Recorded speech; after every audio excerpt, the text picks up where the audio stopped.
Dear students, this is Birches Part II. Yeah, in these lines, as I'm continuing the Birches because I had already explained you in the previous video. I should prefer to have some boy bend them as he went out and in to fetch the cows.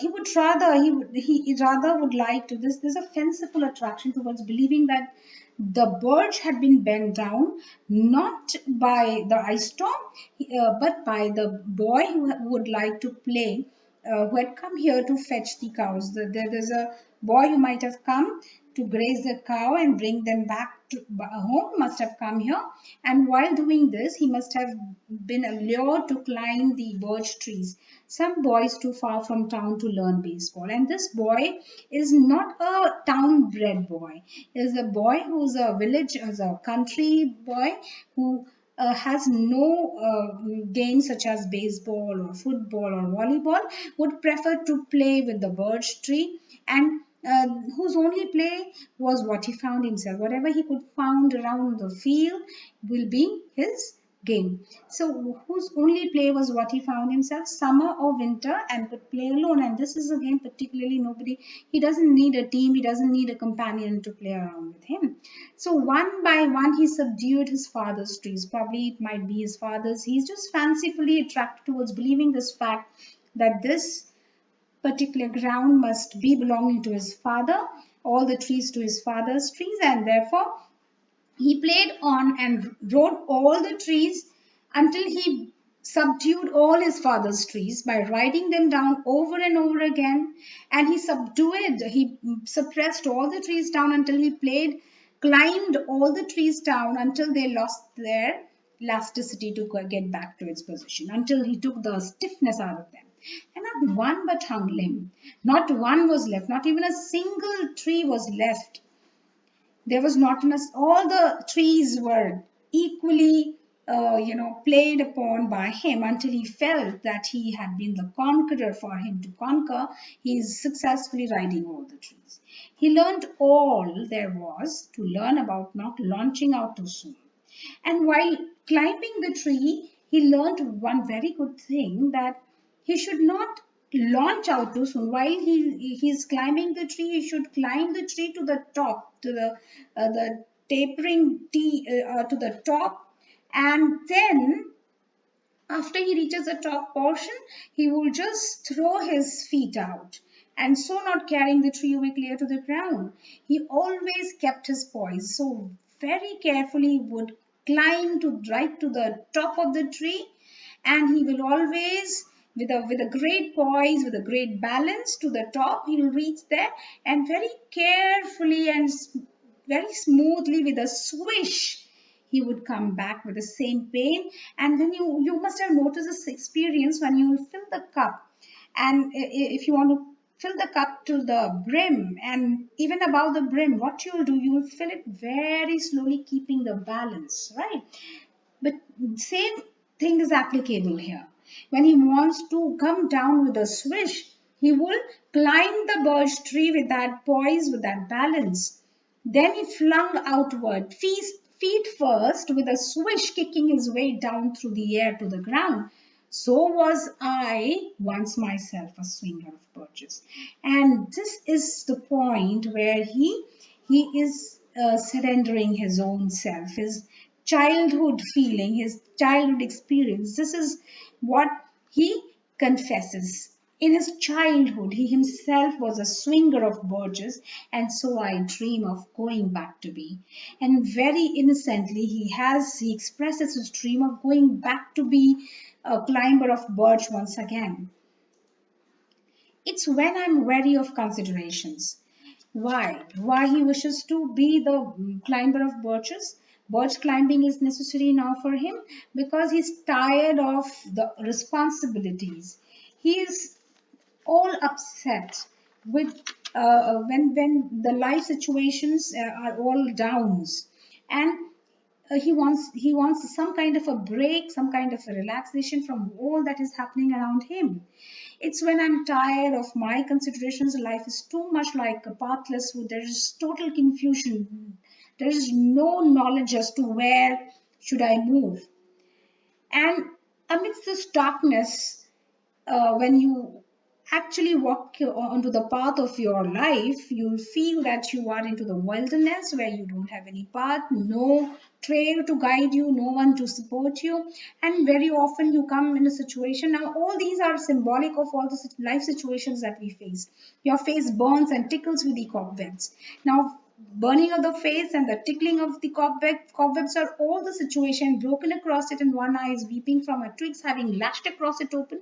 So you might have come across an experience where you are wounded, your heart is wounded, sometimes you are frustrated, sometimes you are burning because of some anxiety, some responsibility, something which is not going the way it should. So there are so many situations in an adult world. And so in such a situation, I would like to get away from earth a while. So the poet acknowledges his escapist tendencies. Sometimes life gets tough and becomes really a pathless sort of course, and with no guidance to ease the confusion or harshness along the way. In times like this, the poet feels a need to take a break. This is the moment he wants. And these are the considerations here, means the responsibilities.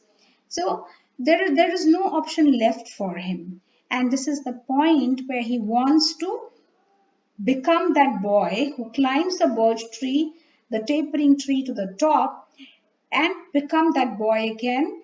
And his mind provides that instant provocation to do, offering a refresher. And this particular thing gives him a leeway, gives him a break from the mundane activities of the world.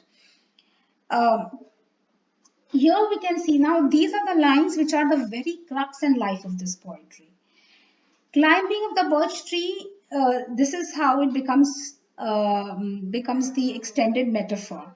When we are climbing the tree, the poet is climbing the tree, the boy is climbing the tree, he is disconnecting himself from the earthly world, and he is getting connected to something which is higher and which is heavenly.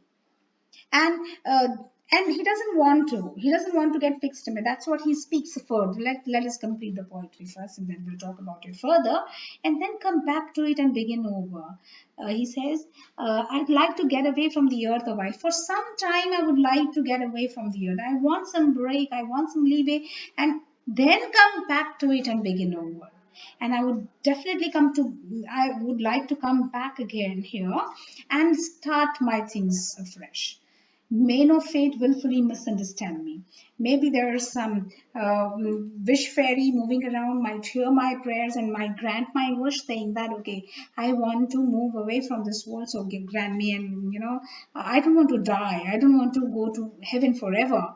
I just want to get a little relief for some time, and I want to get back to this because it should not be misunderstood by that the goddess of fortune willfully misunderstand me, and half grant what I wish and snatched me away. So I don't want to go away from this world, because this world I want to return here, and not to return means if she does not allow me to return back to this earth, because the earth's the right place for love. This is the best place. I don't know where it's likely to go better. There's no other place which can be better than this. I would like to go by climbing a birch tree and climb back branches up a snow white trunk, and he would like to climb on the back of the branches of the snow white trunk.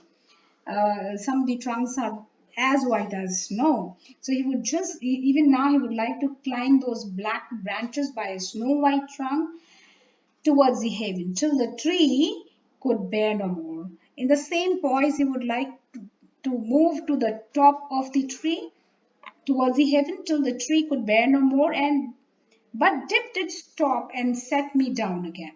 And then I'll just take a swish down to the earth.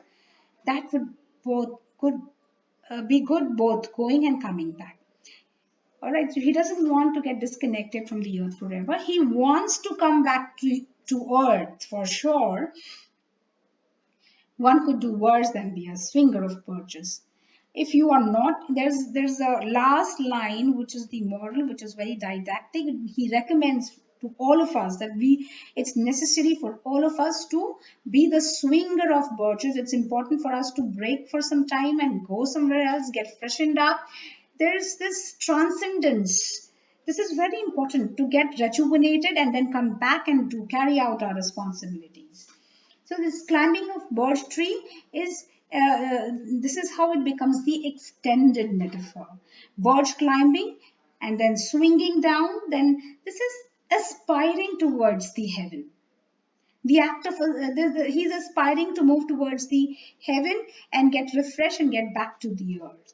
In his own way, Frost is telling us to embrace life's simple pleasures and find peace. It probably explains why the poet chose the theme of escaping to transcendence. He's just not escaping forever. He is just getting a break. He wants that break. He wants it so that he gets back. When he gets back, he is more rejuvenated. And this is, of course, a dramatic monologue because he is speaking, he is questioning himself, he's answering himself. There's a lot of conversation which goes on between his own self.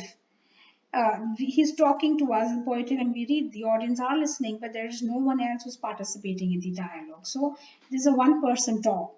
All right, so this is how it's a dramatic monologue. It's an extended metaphor because this journey of climbing to the top of the tree and coming back is also the journey of our earth, from our earthly realm to the heavenly realm and back. So these themes are very beautifully woven in the poetry. You'll see that there's this difference. There's a conflict between the reality and the imagination which is going on. Then this nature, the poem Birch deals with the theme of the limits imposed by the real world as a consequence. So the limitation, there's a need for limitation, is also one of the constant theme which is running because existing, the borders of the world define a person and place him or her in the real world. Just as the birch trees are bent back towards the earth by the ice storm, a tree reaches great heights but remains grounded in the earth through its roots.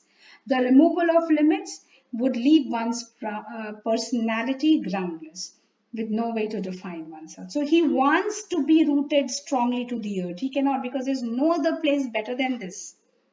Thus, in the Birches, one finds people who forces imposing limits, both the boy and the ice storm, bend the Birches, and it's brought to the earth. Without limits, there can be no love, any other human emotion. Frost suggests that it is this real world that provides the limits and makes this poetry possible. We've seen there's so many figure of speech. It's full of figure of speech. Onomatopoeia, as I told you, they click upon themselves. Beautiful sound effect, kids. Then there's so many comparison, simile, like trailing their leaves on the ground like girls on. When there's a comparison with the word used like, makes it simile, on hands and knees that throw their hair before them over their heads to dry in the sun. Life is too much like a pathless wood. There's a comparison here. What is a life? Life is a pathless wood, where your face burns and tickles with the cobwebs. So there's a comparison between the pathless wood and our lives. Then there is a contrast. White bending trees against straighter, darker trees. There's a contrast, number of contrast here. These are white bending trees and they are straighter, darker trees. They are straight and they are darker trees. Sunny morning after a rainy night. Sunny morning, such antitheticals, a contrast, beautiful contrast. Summer or winter could play alone. Okay, and black branches up a snow white trunk. Black branches up a snow white trunk. So both going and coming back, he wants that. So see how they are phrased together, how they are put together. So there is a contrast, beautiful contrast each line. Number of repetitions, there's a personification. Trailing their leaves on the ground is another example of personification, as if trailing, human beings leave the trails behind. So it's given to the this human quality is being transferred. Truth broken with all her matter of fact about the ice storm. Truth broken as if it can come in by itself with all her matter of fact. All her truth is compared to be a woman who's just coming in his mind that it's a ice storm, and then wish fairy half grant what I wish, snatch me away. So if you just grant half of what I wish, then it will be difficult. If the goddess or whoever the fortune listens and is actually granting it, then it might be a little. Then there's so many symbolism which I use. So the white and the black birches are also symbolic of transformation from boyhood to adulthood.